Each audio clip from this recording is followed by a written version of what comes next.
found yourself thinking, what if the best days of my life are behind me? Do you remember what those best days of your life felt like? Well, welcome to Beyond at Home. My name's Riley, and today we're looking at how we can assure that the best days of your life are yet to come. Go. 998, 999, 1000.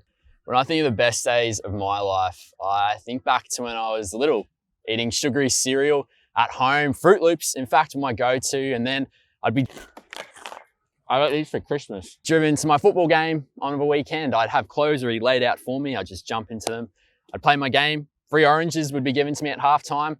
After the game, I'd go over to a mate's place and eat more sugary food. I'd watch a Disney movie, be driven back home. Everything was good. It was when those years of my life were good to me. I don't know if you can think of a time in your life when it just seemed like you had a couple of really good years, when life was just good to you. Maybe at a personal level, you think about something like your first job, your first kind of workplace. Maybe for you, it's your study or your uni life and just having community that you could go to every day where you're learning. Maybe for you, it's a relationship, the relationship that you're in right now. Maybe it's married life. Maybe it's the experience of being a parent for the first time. Maybe you think when it comes to thinking about the good years of your life, you think about your best years in the sense of those moments where things just felt nostalgic and it felt good.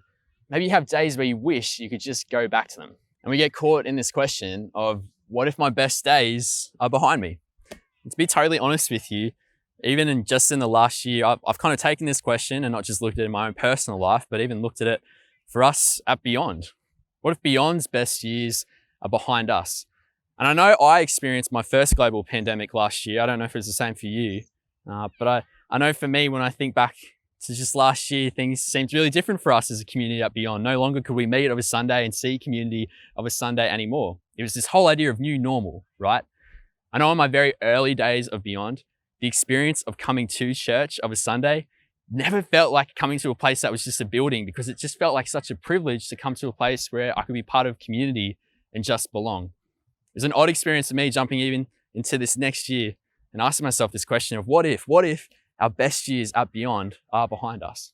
And I know you might be thinking like, Riley, this doesn't really apply to me because maybe I'm not engaging with Beyond at any kind of level. If that's the case, all good. I know we said today that we want to ensure that your best days were yet to come for you, even if you weren't connected to Beyond. But with that in mind, I think in order for us to kind of answer this question of how we can assure that our best days are yet to come and make sure that we're living into it, we need to look at someone who also at a personal level knew that his best days were yet to come. So I want to introduce you to a guy called Paul. We talk about Paul here often at Beyond at Home. Paul lived a life of terrorizing Christians, and it wasn't until he met the risen Jesus that he came to realize that his life can be lived in a totally new way. He came to realize that his best years were yet to come.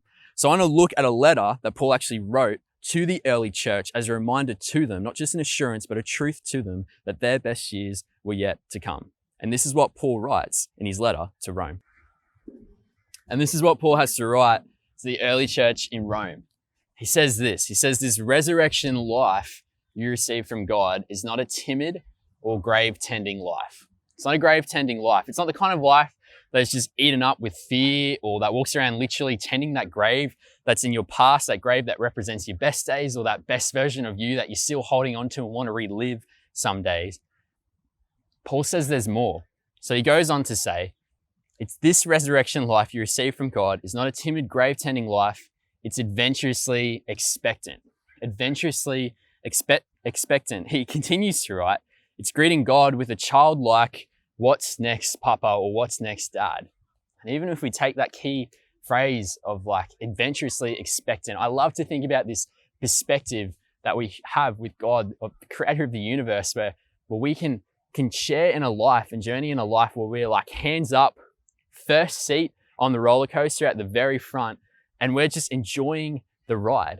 This is this idea of adventurously expectant. And then when Paul goes on to write, greeting God with a childlike, what's next, Papa, or what's next, Dad? I don't know if you have a moment in your life where you remember being with one of your parents, or even being with your dad or with your granddad or with your grandparents, where you just wanted to spend the whole day with them. Anything you did with them was just exciting and it filled you up with joy. For you, maybe you remember a moment like that. And that is what Paul is trying to talk about and capitalize on here. There's no kind of bedtime to this. It's just continued adventure. And I think once you've embraced, and again, this is what Paul is talking about, once you've embraced what it means to be a follower of Jesus, when you've actually held onto that hope within your own heart, and you know that this life, this resurrected life, because of what Jesus has done, because he died and rose again, once you've received that from God, you know that it's not timid and it's not grave tending. And you have every reason to share that with other people. And this is why I just can't believe that for you and I, that our best days are behind us. And I can't believe for Beyond, that Beyond's best days are behind us too. And my hope today, and this is like full disclosure and being honest with you, is that you can take a step forward to actually lift your eyes up towards the horizon and fully embrace who God is and what he's done, that you can step into this life that's not about grave tending, it's not stuck in the past, but looking forward, it's expectant of the future.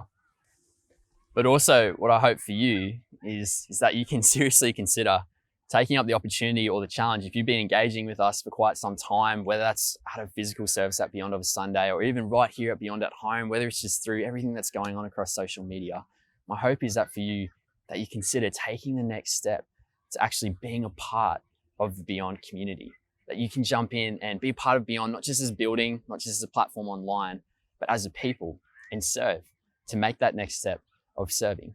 And we have so many different ways that you can serve across Beyond, to our incredible Friday night youth environment with our high schoolers, to our Upstreet Sunday environment too, where we have the opportunity to be for and encourage young people.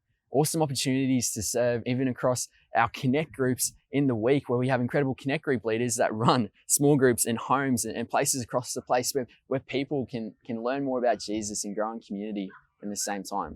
Places like our physical service of Sunday, where we have amazing people and leaders who welcome from the front, who set up audio and visual and tech, who enjoy their worship and celebrate a time together of a Sunday, but also incredible creatives that help make this happen, Beyond at Home, that engage people in meaningful content online through social media. There's so many opportunities to serve. And the reason I put it forward to you is that I truly believe that your best days are not behind you, that when we take a step forward to serve, we give ourselves the opportunity to get a little bit of macro perspective, pull ourselves into the clouds and see the horizons, that when we have the opportunity to serve, what we're doing is serving others. And in the process, we have that opportunity to see God for who he is, but we also ensure that other people around us, we're ensuring that their best days are also yet to come. So if you'd like to take that next opportunity to serve, if you've made that decision, we'd love to invite you to jump into the comment section below and click on that website link. It will take you to our website on a tab that says I Am Beyond. All we ask from you is a little bit of information. And then I tell you what, this isn't even like a sign up straight away. You're gonna have someone get in contact with you this week within 48 hours to get you more information around what serving could look like. But hey, the simple is message. The message is simple. Help us, help yourself, help other people by just responding to getting a little bit more information. Because when you play your part, when you make that decision to serve, ultimately what you're doing is opening the door for somebody else to experience Jesus.